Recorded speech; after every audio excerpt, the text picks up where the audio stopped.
The Prince by Niccolo Machiavelli, translated by David Wooten, read by Sam Chang. Chapter 18. How Far Rulers Are to Keep Their Word. Everybody recognizes how praiseworthy it is for a ruler to keep his word and to live a life of integrity without relying on craftiness. Nevertheless, we see that in practice, in these days, those rulers who have not thought of it important to keep their word have achieved great things, and have known how to employ cunning to confuse and disorient other men. In the end, they have been able to overcome those who have placed store in integrity. You should therefore know there are two ways to fight. One while respecting the rules, the other with no holds barred. Men alone fight in the first fashion, and animals fight in the second. But because you cannot always win, if you respect the rules, you must be prepared to break them. A ruler in particular needs to know how to be both an animal and a man. The classical writers, without saying it explicitly, taught rulers to behave like this.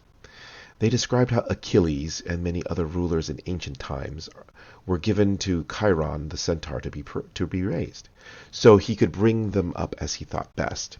What they intend to convey with this story of rulers being educated by someone who was himself half beast and half man was that it is necessary for a ruler to know when to act like an animal and when like a man. And if he relies on just one or the other mode of behavior, he cannot hope to survive. Since a ruler, then, needs to know how to make good use of beastly qualities, he should take as his model among the animals both the fox and the lion. For the lion does not know how to avoid traps, and the fox is easily overpowered by wolves. So you must be a fox when it comes to suspecting a trap, and a lion when it comes to making the wolves turn tail. Those who simply act like a lion all the time do not understand their business. So you see, a wise ruler cannot and should not keep his word when doing so is to his disadvantage, and when the reasons that led to him to promise to do so no longer apply. Of course, if all men were good, this advice would be bad. But since men are wicked and will not keep faith with you, you need not keep faith with them. Nor is a ruler ever short of legitimate reasons to justify breaking his word. I could give an infinite number of contemporary examples to support my argument and to show how treaties and promises have been rendered null and void by the dishonesty of rulers. And he who has known best how to act the fox has come out of it the best. But it is essential to know how to conceal how crafty one is, to know how to be a clever counterfeit and hypocrite.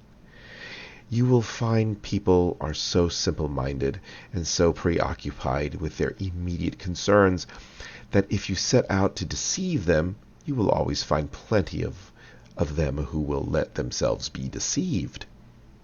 Among the numerous recent cases one could mention, there is one of particular interest. Alexander VI had only one purpose, only one thought, which was to take people in, and he always found people who were willing victims. There never has been anyone who was more convincing when he swore an oath, nor has there been anybody who has ever formulated more eloquent oaths, and has at the same time been quicker to break them. Nevertheless, he was able to find gulls one after another, whenever he wanted them, for he was a master of this particular skill. So a ruler need not have all the positive qualities I listed earlier, but he must seem to have them. Indeed, I would go so far as to say that if you have them and never make any exceptions, then you will suffer for it. While if you merely appear to have them, they will benefit you. So you should seem to be compassionate, trustworthy, sympathetic, honest, religious, and indeed be all these things. But at the same time, you should be constantly prepared so that if these become liabilities, you are trained and ready to become their opposites. You need to understand this. A ruler, and particularly a ruler who is new to power, cannot conform to all those rules that men who are thought good are expected to respect. For he is often obliged, in order to hold on to power, to break his word, and to be uncharitable, inhumane, and irreligious. So he must be mentally prepared to act as circumstances and changes in fortune require. As I have said, he should do what is right if he can, but he must be prepared to do wrong if necessary.